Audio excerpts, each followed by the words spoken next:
Welcome to episode 99 of your CySA Plus Prepcast. Today's topic brings together three foundational components of cybersecurity management: policy, governance, and service-level objective integration. Each of these elements plays a unique and critical role in ensuring that cybersecurity practices are not only technically sound, but also strategically aligned with business goals and regulatory requirements. When cybersecurity efforts are informed by clearly written policies, enforced through strong governance frameworks, and measured against defined performance targets, organizations can maintain consistent security posture, minimize risk, and continuously adapt to change. These are not just administrative tasks. They are essential pillars of a mature cybersecurity program and are core to your preparation for the CySA Plus exam. Let's begin by defining cybersecurity policy and governance.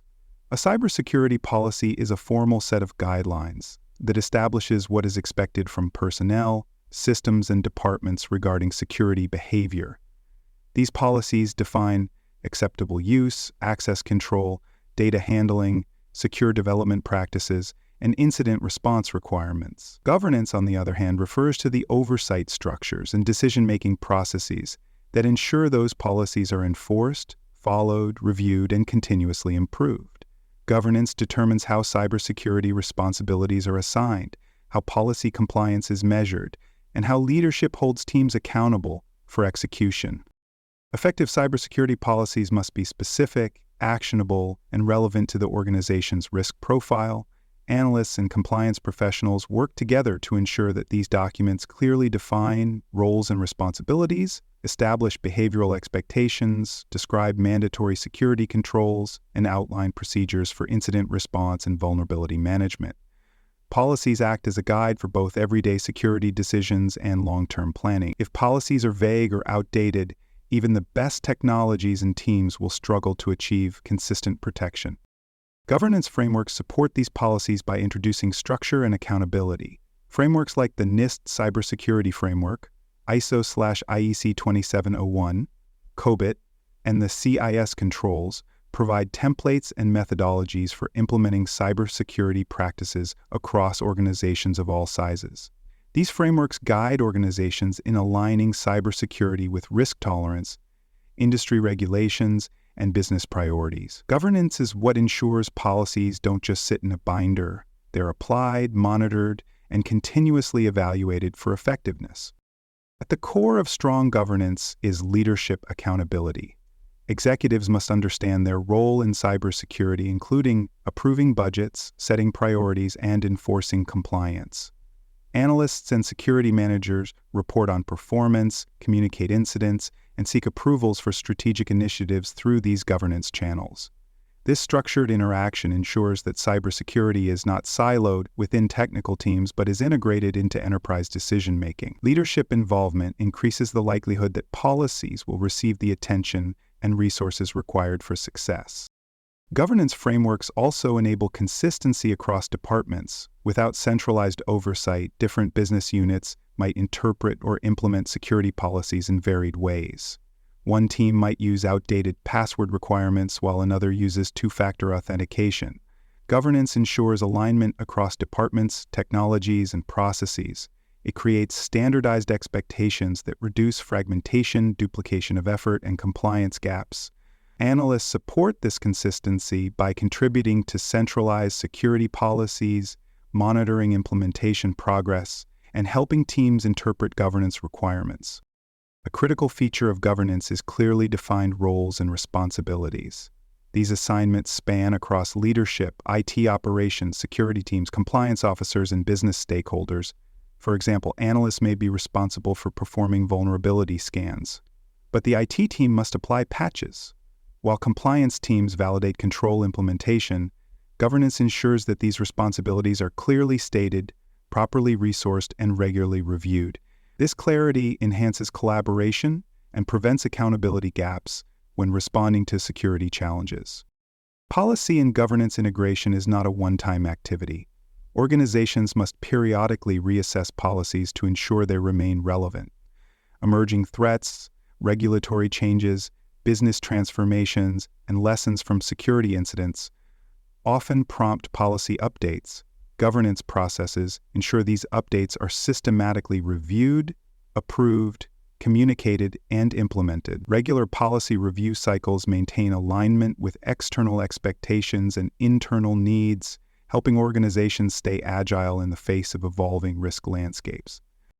Documentation is a key component of both governance and policy management. Every policy, standard, procedure, and control implementation must be documented thoroughly. Governance structures such as steering committees and risk councils also require documentation of decisions, meeting minutes, action items, and approvals. This documentation supports transparency, audit readiness, and knowledge retention. Analysts play a role in updating, archiving, and distributing these documents, ensuring all stakeholders have access to the latest policy information and governance insights. Effective governance also includes compliance monitoring and audit support. Organizations must measure whether policies are being followed and whether controls are functioning as intended. This might involve reviewing access logs, verifying encryption settings, assessing incident response times, or analyzing vulnerability remediation timelines. Governance structures ensure that findings are reported to leadership, corrective actions are tracked, and policy revisions are considered when gaps are found.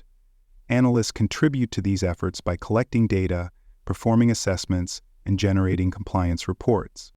When policy and governance are properly integrated, cybersecurity becomes an enabler of business strategy rather than a constraint. Security efforts align with operational priorities, regulatory requirements, and risk appetite. Leadership receives the information needed to make informed decisions, and technical teams have the guidance necessary to execute effectively. The result is a more resilient organization, one that understands its risks, manages them systematically, and adapts continuously in response to new challenges. For more cyber-related content and books, please check out cyberauthor.me.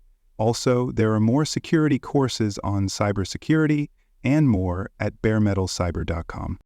Now that we've explored how policy and governance establish the foundation for cybersecurity management, let's turn to service-level objectives, or SLOs, and how they integrate into that foundation. An SLO is a formally defined, measurable goal that outlines specific performance, availability, or security standards that systems, services, or teams are expected to meet. While SLOs are often associated with uptime and service availability, in cybersecurity they play a vital role in setting expectations for how quickly vulnerabilities should be addressed, how incidents are handled, and how consistently security practices are applied. Integrating cybersecurity objectives with SLOs ensures that security efforts align directly with business requirements, operational needs, and customer commitments.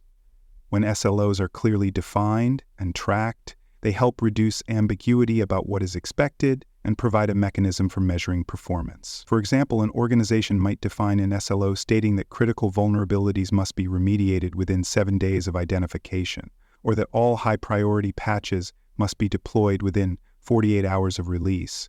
These types of targets drive focus, align cross-functional teams, and enable consistent reporting on progress.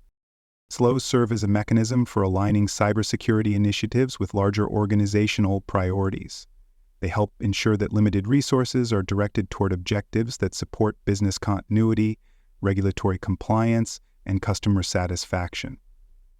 SLOs also provide a structure for tracking and enforcing timelines related to security activities such as vulnerability remediation, access reviews, incident response, or system hardening. When properly implemented, they allow teams to operate with clear expectations, and they give leadership visibility into cybersecurity performance. Security SLOs often include specific metrics such as patch compliance rates, vulnerability closure timelines, time to detect or time to respond metrics, and audit readiness indicators. These metrics are selected based on the criticality of systems, the risk posture of the organization, and any applicable regulatory obligations. By focusing on what matters most, rather than tracking every possible activity, SLOs help analysts and stakeholders measure real progress and address the most pressing risks effectively. Organizations typically establish SLOs based on a combination of technical capability, asset classification, regulatory requirements, and business risk. Critical infrastructure systems may require stricter SLOs for patching or response time, while lower-risk assets may have more flexible thresholds.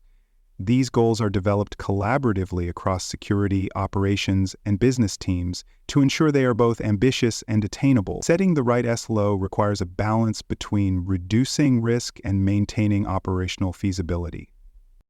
Monitoring SLO performance is key to ensuring their value.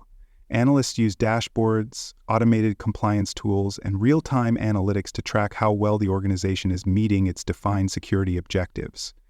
These monitoring systems generate alerts when performance drops below defined thresholds, allowing analysts to investigate issues quickly and recommend corrective actions. In some cases, continuous integration and deployment tools can also be configured to halt deployment pipelines if SLO violations are detected, reinforcing security standards in development workflows. Clear communication around SLOs ensures that all stakeholders understand the expectations and can collaborate effectively to meet them. Security teams must work closely with IT operations, development teams, business unit leaders, and compliance personnel to align activities with SLO targets. When a new SLO is introduced or an existing one is revised, it must be communicated through briefings, documentation updates, and inclusion in relevant workflows. This ensures that the entire organization is moving toward the same goals and that no teams are left unaware of evolving requirements. Automated tracking systems enhance the effectiveness of SLO integration. Analysts configure security dashboards and vulnerability management platforms to provide real-time visibility into how the organization is progressing against its objectives.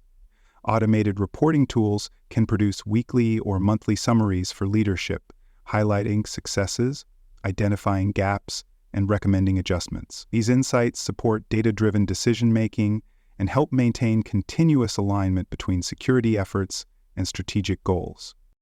SLO reporting must be tailored to its audience. While technical teams may need granular reports on patch compliance or vulnerability counts, senior leadership requires a high-level view of risk trends and organizational performance. Regular reporting builds trust and accountability, reinforces strategic alignment, and provides documentation that supports both internal audits and external compliance requirements. Analysts play a key role in synthesizing complex data into actionable insights that support informed governance. Like policy and governance, SLOs require continuous refinement. As threats evolve, technologies advance, and business strategies shift, organizations must reassess their security goals to ensure they remain effective and relevant. Post-incident reviews, regulatory updates, and audit findings often prompt updates to SLOs. Periodic SLO reviews ensure that objectives continue to drive the right behaviors, address the most critical risks, and reflect the organization's current capabilities. Analysts must advocate for regular reassessment and maintain a feedback loop between operations and leadership to guide strategic improvement. To conclude episode 99, the integration of policy, governance, and service-level objectives forms a powerful triad for cybersecurity maturity. Policies establish expectations, governance enforces accountability, and SLOs provide measurable goals. When these elements are aligned, organizations gain the ability to manage cybersecurity in a structured, transparent, and results-oriented way. These principles enhance regulatory compliance, reduce risk exposure, drive continuous improvement, and position analysts as key contributors to enterprise resilience. Mastering these concepts is not only essential for the CySA Plus exam, but is also foundational for effective cybersecurity leadership in today's complex threat landscape. Thanks for listening. To learn more about cybersecurity, please visit baremetalcyber.com. There you will find best-selling books, videos, and even more free cybersecurity training courses. Please subscribe to the Prepcast and our various podcasts. And thanks for listening.